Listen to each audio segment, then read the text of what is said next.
crossing down to Manchester, and finally the end of the coast here, about 10, 12 miles away, is Gloucester, Massachusetts, big fishing capital.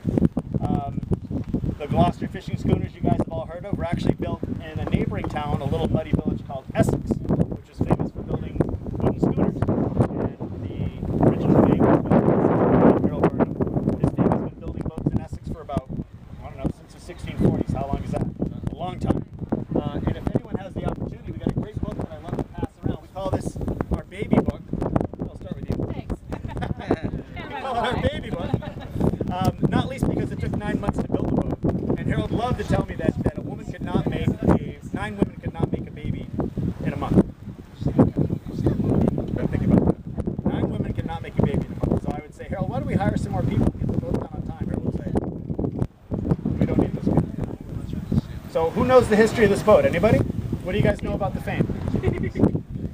In one ear, out the other? Hold on. It's a boat. Okay, what kind of boat is it? It's a privateer. What kind of rig is this? Is it a ship? Is it a brig? A sloop? A schooner? What? Schooner. It's a schooner. What makes it a schooner? It's got at least, yes, a schooner has to have 2 masts. And the important thing is actually not so much the number of the masts or the shape of the hull, but how the sails are arranged on the masts, right?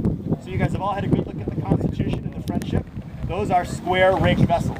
There are no square rigged sails on board the Fame.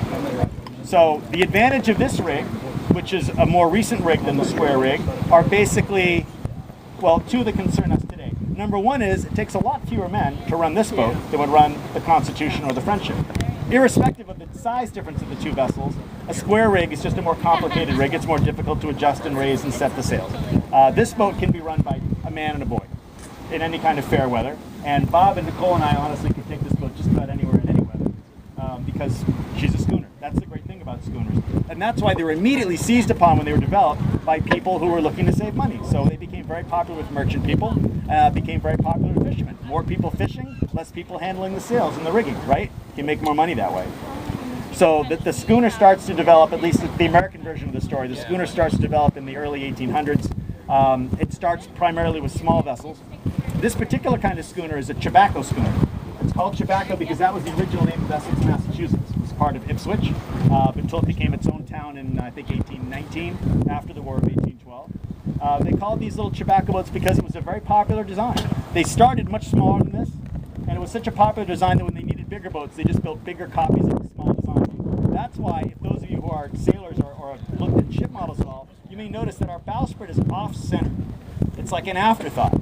You see, on the center line of the bow, you've got a stem, that big piece of wood that sticks up, and the bowsprit is kind of stuck on there on the side. That's because this boat was originally not designed to have a bowsprit at all. But as they built them bigger and they decided they wanted a bowsprit, they wanted a jib, they just cut a hole in the cap rail to the right of the stem and ran a plank out there. Then the plank became a spar, and then it became a fairly good-sized spar.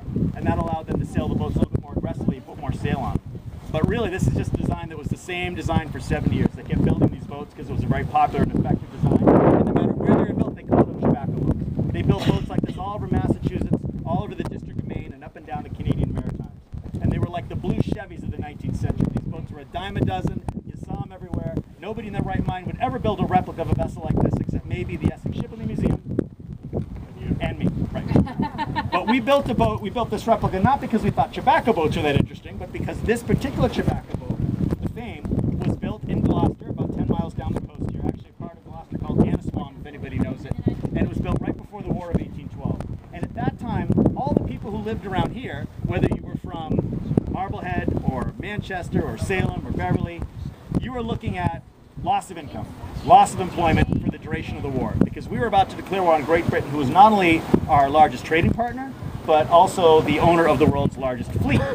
And that meant vessels like the Friendship, which had put Salem on the map by traveling all over the world and bringing back exotic cargoes to Salem. That's not going to happen during the war with Great Britain.